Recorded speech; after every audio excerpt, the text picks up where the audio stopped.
Siyempre, nandito na naman kayo sa The Moms TV. At ngayon, hindi lang puro sayaw, no? Kala nyo puro sayaw lang. Okay, pasok-pasok din sa trabaho pag may time.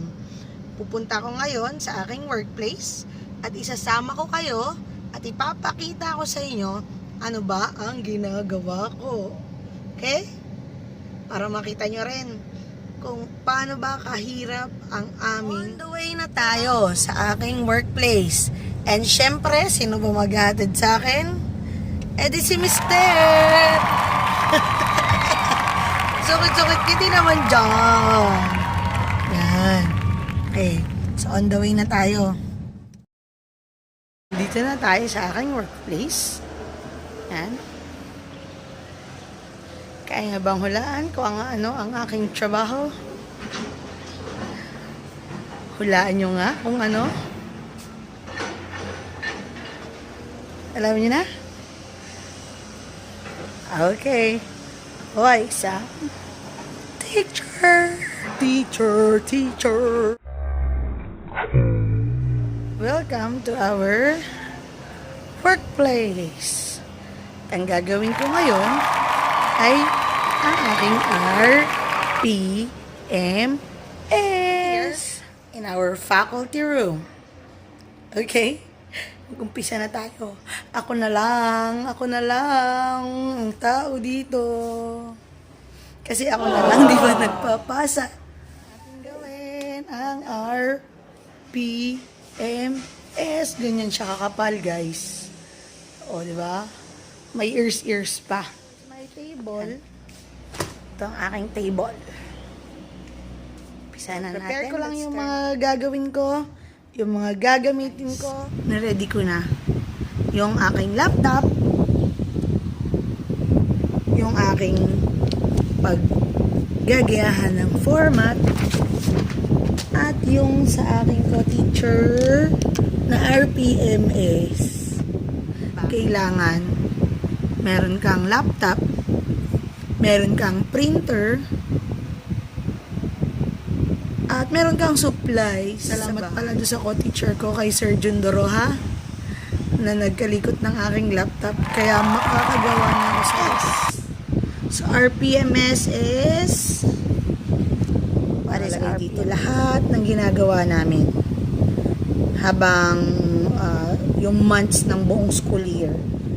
Kailangan lahat may evidences. Yung observation tool namin, tawag sa parents, ano yung action na ginawa namin, kung problematic yung student, katulad ng absenteeism, tardiness, behavioral problems, ano ba yung ginawa namin? Dami. Home visitation, patawag ng parents, PTA meetings, lahat yon nandito sa RPMS. At kailangan lahat yon may evidences kami na ginawa namin yon for the whole year. Aside from that, marami pang iba. Tulad ng mga pag-compute namin ng grades, yung class records namin, na andito din. Yung mga meetings namin, kung ma-attend kaming meetings, yung ano ba yung tawag sa meeting namin na yan? Na-attendan namin, yung copy ng certificates, nandito din yun lahat. So, ganun po siya kadugo. Opo, ganun kadugo. Tapos, syempre, hindi lang basta ganun. Medyo lalagyan mo din design. May mga tenga-tenga pa. Katulad nito, yan. May mga tenga. Palatandaan kung ano yan mga yon. Kasi, meron kaming sinusundan na pattern. Kra 3. Yan, may mga kra. Summarize siya sa ganito. Yung ganito kakapal. Kasama rin yan kung meron akin. At i-update ko kayo kung natapos ko. And hopefully that matapos. 2.5 hours na akong gagawa nitong RPMS. Okay? Pero wala pa rin ako sa kalahati. Ganun siya katindi mga kamams. Kaya kung akala nyo wala kami masyadong ginagawa, meron po. Kahit bakasyon. So far, nasa objective 6. Kasi prepare ko muna yung mga pang cover. So, maraming objectives. Hanggang objective 13.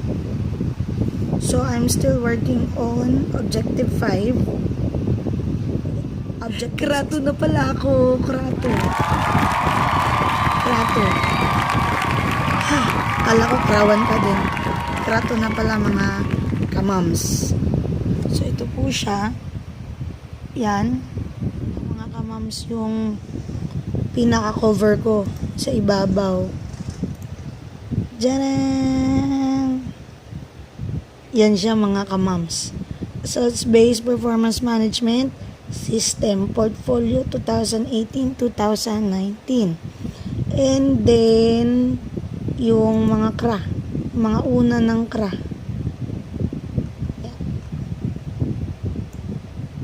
Iyon. Yan, ganyan siya. Diba? Yun. So, mamaya update ko kayo ulit. Hirap. Ito yung buhok ko. Wala nang suklay-suklay ito mga kamams. Tapos ko na i-type yung hanggang objective 13. Akala ko magse-celebrate na ako. Akala ko mag-i-insert na lang ako ng mga evidences. Pagkatapos pala ng mga objectives, meron pa palang kasunod na page bawat objectives na nakalagay kung ano yung mga MOVs or mode of verification. So, nang pwedeng i-insert as evidence para ma-verify yung yung ipo-points dun sa bawat objectives. Time check 3:37. Gulo-gulo na ng buhok sa electric fan. Tapos ko na mag-encode. Printing naman. Tapos i-insert na yung mga MOVs. Hanap tayo ng piprintan. Okay, later. At alam ko relate yung mga teachers dyan. Shout out sa mga ibang teachers dyan, especially sa public schools. So, ay hindi ako na-edit na isa na lang. My God. Hindi pa naman siya basta-basta na-edit kasi sinave ko siya ng PDF. So, from Word, MS Word, inano ko siya sa PDF kasi ang usually na problem kapag sinave mo halimbawa sa flash drive or sa cellphone, tapos dadalhin mo sa ibang computer para ma-print, ang nangyayari madalas, naiiba yung format. Lalo na kung hindi compatible yung MS Word ng laptop na ginamit mo, tsaka yung MS Word nung pagpiprintan mo. So, nagkakaroon ng problema. Kaya, sinesave ko siya ng PDF. So, pag naka-PDF file siya, kung paano yung pagka-save mo, ganun mismo yung lalabas na print kahit saang printer mo dadalhin.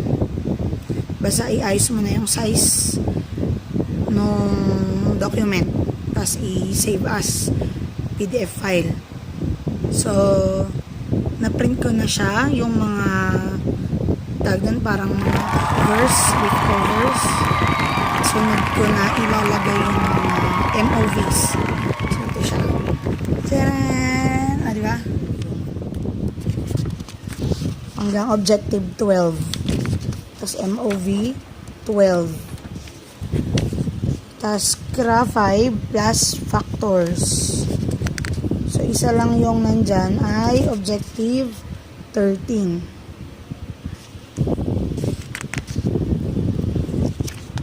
So, yan yung mga nakalagay dapat sa objective 13. Yung MOV 13, yung mga certificate of recognition, certification of training.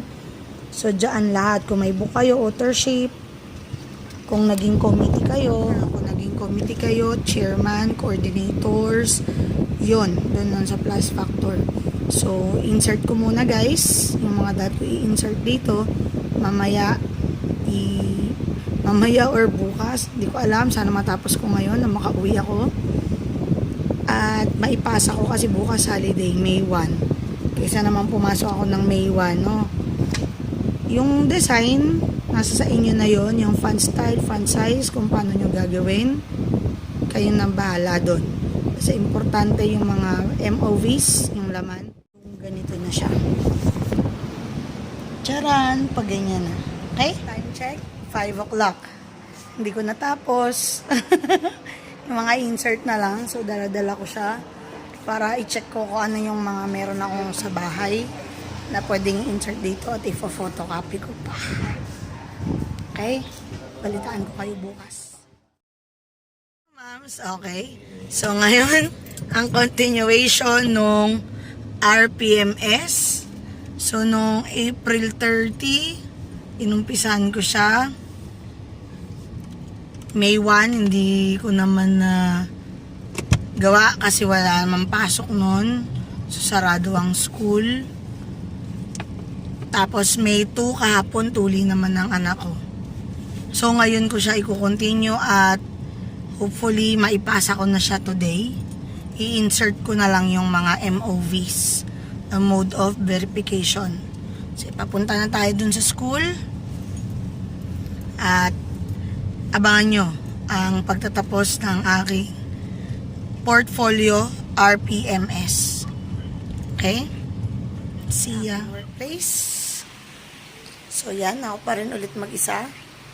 I just have to photocopy the necessary MOVs that I need to submit and I need to comply with inside my portfolio. Baltaan ko. Konti na lang matatapos ko na yung RPMS ko at portfolio ko. At ito po yung aming mga head. Yung mga head namin mga magaganda at magme-merienda na. Mag-ano ka na rito? Science. Ayun na. Ang aming napakaganda. Napaka-supportive na mga heads. I want to break free. Yes! Tapos na. Tapos na. Ang aking RPMS. Time check. 5 o'clock.